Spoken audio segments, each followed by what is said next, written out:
ลานุ่มยะโสเด้อมองเศร้าเหงาราบ่เป็นบางสาวพระนางหลีกเลี่ยงไปเชียงสู่คุยว่าลังน้ำตาน้องแก้มแนมดูเดินเลยเป็นสีลางสมหมายมาสะอื่นได้ยืนจ้องที่ซองแนมลาดูผู้เขายิ้มแย้มที่เขาสู่ดอกเวียนหอม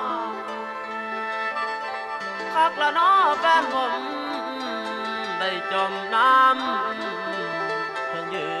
นหอม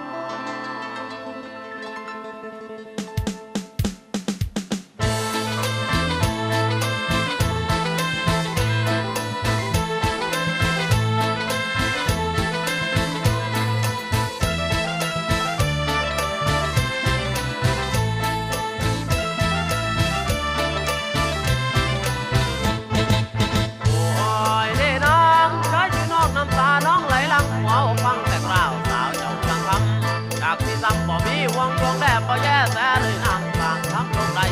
ใจคนแบบโอ้ยเป็นแต่นุ่มเราคนถูกมีแต่เจ้าชายสองวันหอดมือนั้นคงจะวันทุกสมปากแต่เสียงไล่ลงไปต่อยงานนางนอง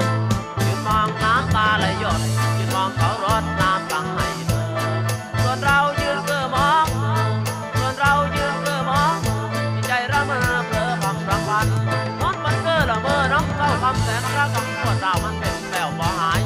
ฝันถูกลายลงละวางกลางใจสิมีไผมามองวางแนมชายบ้างนังในล่าสิมาเอายาถ้าใจให้แน่บ่มีตั้งแย่แต่จังผมรักขาดลมลดลวงดวงแดดใดได้ยืนแต่ห้องวางก็คือมองน้ำปีไหลผ่านมันกับตะวันเธอผ่านไปยะโสธรก่อนเคยใจไหลจะไหนเปลี่ยนไปโบกคนคนจนอย่างพี่เขาบ้านหูน้องสารก็บอกนี่แหละรักของคนจนฟ้าไม่มาตนเงินคนเดิม